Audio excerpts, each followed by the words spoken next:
Certo, irmão.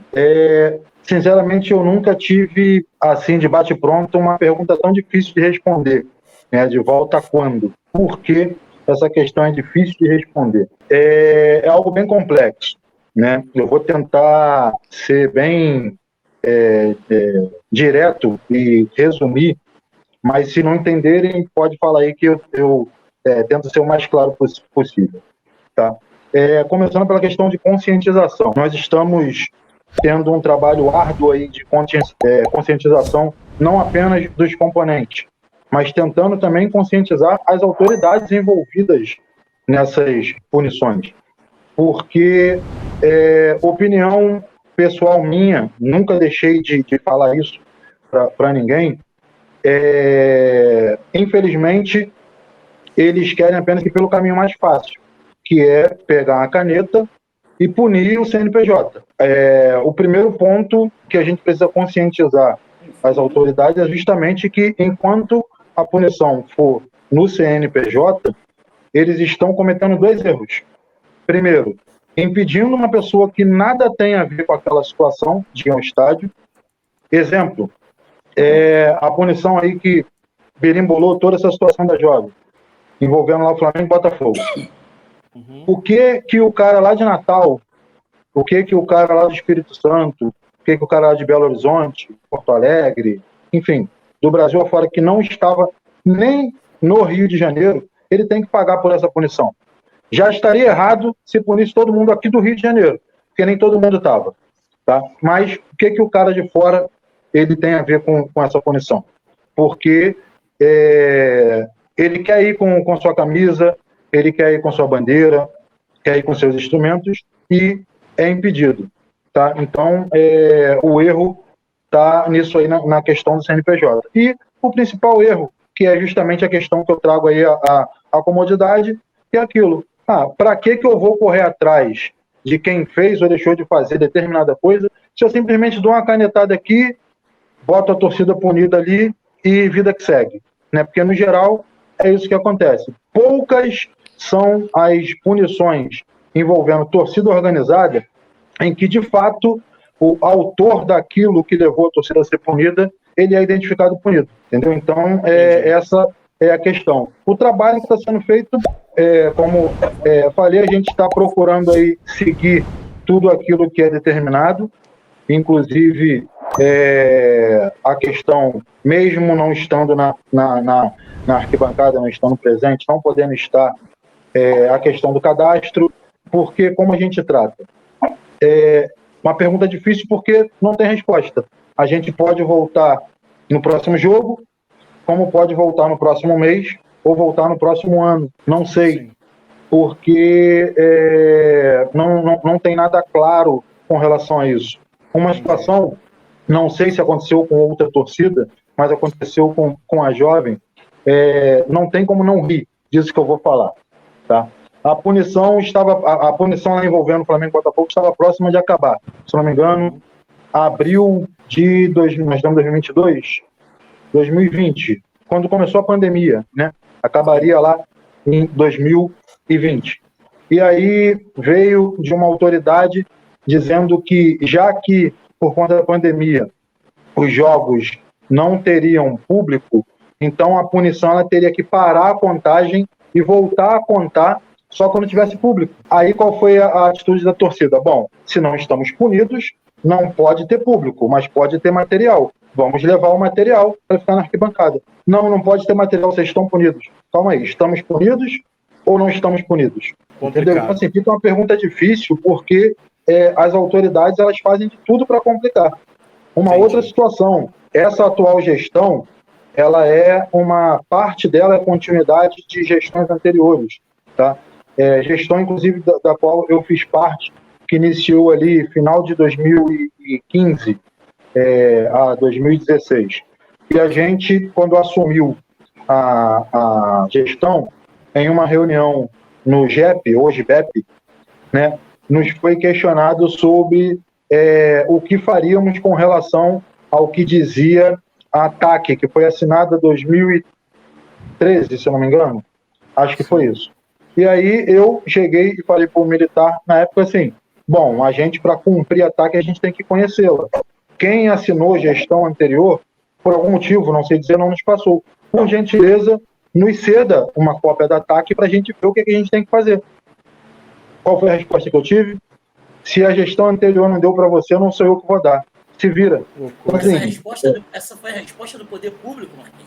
Essa foi a resposta de um oficial do GEP, na época, hoje BEP, tá? Falando isso. Corremos atrás, fizemos um pedido ao Ministério Público informando o que aconteceu, e depois de alguns meses o Ministério Público nos deu uma cópia do TAC para a gente pudesse, que a gente pudesse, de fato, seguir aquilo que a torcida, em gestão anterior, se prontificou a fazer. Só que nós não tínhamos conhecimento, não tínhamos como cumprir algo que não temos conhecimento. E a autoridade, que quase que diariamente estava presente com a gente, se negava a ceder aquilo para a gente. Claramente no intuito de dificultar aí a nossa caminhada aí naquilo que foi determinado. Sim. Então, Marquinhos, só para me tirar uma dúvida aqui.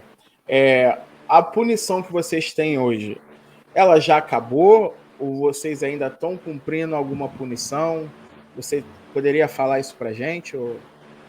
Cara, como eu falei, é difícil dizer, porque até onde eu sei, a punição que acabaria em 2020, ela foi ou não pausada até o fim da pandemia. Sim. Né? Podemos dizer que agora, com os atos do nosso prefeito, que baixou aí o status de pandemia para endemia, a gente acabou a pandemia. Então, aqueles poucos dias que faltavam lá em 2020 começariam a correr agora. Só que, como o material foi proibido, não está punido. Então, assim, não sei. E como algumas autoridades têm um costume, para não dizer mau costume, de, ao invés de chegar e colocar na mesa tudo o que tem para punir, chegar e punir logo, ou seja, hoje eu sei que eu estou punido 10 anos. Não. Eles dão a punição 3 meses. Lá no último dia da punição, eles aplicam a próxima. Isso. Então, assim, acontece uma situação de que hoje eu não sei se a gente está cumprindo o final daquela punição que terminaria em 2020, se aquela punição de fato já acabou, se foi colocada alguma outra punição, porque isso não nos é informado. E esse mesmo oficial, que à época disse isso, quando ainda estava no GEP, né, nos falou a respeito de punição. Eu falei para ele, então, o senhor sabe que a punição só é válida quando formos notificados. Então, no entendimento da diretoria, se a punição, a última punição que nós fomos comunicados, ela terminou, imediatamente no jogo seguinte nós iremos nos dirigir ao jogo. Só que aí, o que pode acontecer, eu acredito que vai acontecer, né? A gente chegando no jogo vai ser notificado ali, não, vocês não podem, aqui ó, tem essa punição agora que começou ontem. Sim, entendi. Entendeu? Tá sendo visto aí com um advogado para fazer um levantamento do que está em vigor, do que foi cumprido, do que falta. Só que a gente sabe que essas questões de justiça, elas têm uma morosidade aí, a gente está aguardando a resposta do advogado aí para verificar exatamente em que pé está essa questão de punição, não está, porque, infelizmente, as autoridades que deveriam informar, né, o próprio TAC determina que uma dessas autoridades envolvidas deveriam fazer esse papel de informar, mas, infelizmente, só é cobrado da nossa parte, as outras partes não são cobradas. Então, cara, esse lance de punição ele é realmente meio tão conturbado, né? Porque todas as informações que você acaba recebendo, o que é bom ficar claro também é que a raça rubro-negra ela deixou os prazos expirarem, onde você tinha que ter tido de imediato, né, uma resposta ao Ministério Público. Isso também atrapalhou a nossa defesa.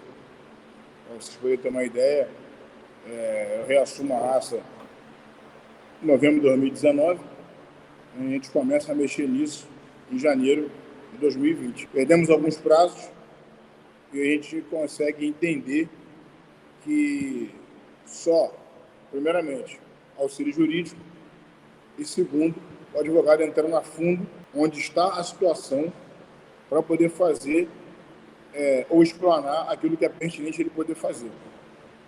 Pois bem, nós temos 2 sentenças, né? Ao contrário de algumas torcidas tinham 2 sentenças. A raça tem 2 sentenças. Uma acaba em março de 2022 e a outra sentença foi aplicada em abril de 2021. Então acaba uma agora, que o advogado entende que ele pode entrar com recurso, já que o juiz, na minha opinião, por arbitrariedade, acaba não recebendo nem o advogado para uma defesa oral, ele entra com recurso na 7ª Câmara, onde o desembargador é que vai julgar se toda essa acusação e se toda essa defesa da nossa parte traz uma conclusão de volta da raça para arquibancada. Então, o que fica para poder ficar mais claro, se a gente fosse trabalhar em cima da lei, a gente só volta em 2024. Porque a gente cumpre de 2018 a 2020, final de 2018 a final de 2021, uma punição de 3 anos. E a gente cumpre de 2021 a 24 a segunda punição. Porém, a punição de 2018, ela só é aplicada em março de 2019. Então, ela acaba vencendo 22 de 2019. Primeira punição. E a segunda punição, ela entra em vigor em abril de 2021. Então, ela vai acabar em abril de 2024. O que a gente está fazendo com isso? Auxílio jurídico, um novo advogado, e ele trabalhando em cima da nossa defesa. Porém, nesse nosso país, rotularam o nosso movimento como escória da sociedade. Eles não deixam, ao menos, ter uma defesa de quem fez e de quem não fez, da instituição ou do CPF. Eles botam todo mundo no mesmo bolo e vai em cima do julgamento. Ele não te dá chance de você fazer diferente. Mas aí a gente acaba subentendendo que comportamento e conduta tem que ser mudado. O que eu analisei quando eu reassumi a raça é que se não mudasse a forma de conduzir o movimento, a gente nunca mais iria voltar. E se a gente trabalhasse a essência da instituição e trazer à tona, né, o porquê da fundação da nossa instituição, a gente sim ia chamar a atenção do poder público a ter um entendimento de que tem que se ter a segunda chance, irmão. Ou isso aqui, ou aqui tem prisão perpétua. Ou vai continuar aplicando um monte de punição quando vai acabar a que está em vigente. Vai ser assim? Porque se for assim, a gente entende que acaba sendo um ato de covardia. Como acontece com as demais torcidas aí, que ganham punição a raça em 2 sentenças. Bacana. Tem torcida aí que não foi nem julgada ainda. Não tem nem sentença. Quando eles aplicam a preliminar, eles querem aplicar logo a forma da preliminar uma outra punição. Desse jeito, as torcidas que estão punidas, que não é só a raça, por sinal são as tradicionais do estado do Rio de Janeiro, são as mais antigas, não voltam nunca mais. É um cenário complicado, não é fácil de conseguir êxito, porém não pode desistir de tentar. É trabalhar o tempo inteiro para a volta da raça. O que a raça hoje faz é, também na minha opinião, não existe lei que estenda uma punição para eu, presidente, para a atual diretoria, para os atuais monitores e os atuais componentes. Se no processo diz bem claro que a punição institucional e as pessoas físicas, que são 3 pessoas mencionadas no processo, não pode ir para o estádio, por que as demais pessoas, que é até vinculada à raça, mas com a camisa do Flamengo no corpo, ou sem camisa do Flamengo e da raça, não pode levantar o estádio? Até hoje eu não consegui entender. Eu já li o processo de cabo a rabo e não consigo entender. A punição está aplicada em 3 pessoas físicas e na pessoa jurídica. E se você for para o estádio hoje, passa um constrangimento horrível. Como 2 rapazes ainda de Fluir, há um mês atrás, foram presos. O cara com a filha e com a esposa. só porque hoje está à frente da Yang Flu. Chegou na delegacia, o delegado falou: o que eles fizeram, o tenente? Brigaram, mataram, roubaram alguém? Não. É porque eles deixam punida, ele embora ir para estádio. O delegado falou: mas eu não posso prender os caras. Os caras não fizeram nada. Pô. A polícia virou as costas, o delegado foi e soltou os caras. O que ficou? O constrangimento do cara perante a família, ter que entrar no camburão e ir preso. Eu não vou dar esse gostinho para ninguém, irmão. Mesmo sabendo que eu posso ir para estádio, eu não vou, para não passar por isso que o rapaz passou. Pô. Então tu acaba tendo que recuar e tu não sabe até quando isso vai. Na verdade, o abuso de poder, pô. A arbitrariedade. E aí, quando é a pergunta, como você falou desde o início, que é a que eu mais escuto, qualquer pessoa que fala comigo, na minha rede social, então, chega essa pergunta 10, 30 vezes por dia: quando é que a raça vai voltar? Eu oro a Deus e trabalho na disciplina, na mudança de conduta. E espero que o juiz que está com o caso da raça entenda que a raça precisa ter a segunda chance. Não só a raça, como as demais torcidas que estão punidas, precisa ter a segunda chance para poder analisarem e ver que vamos fazer diferente. Porque se eles não dá a chance de fazermos diferente, a gente não vai voltar nunca mais. Verdade. Essa é a grande verdade. Hoje, também temos uma parceria com o governo do Estado, a fim de ter um ajuste de conduta, que essa trouxe um novo TAC, e assim todos juntos que estão punidos poder voltar. Muita coisa já avançou, né? Já andamos em alguns pontos, mas o sinal tem reunião até amanhã, né? Com o subsecretário e com o secretário de esporte, mas são coisas que, felizmente ou infelizmente, não é de uma hora para outra. É uma construção para você ter o direito de volta de estar na arquibancada.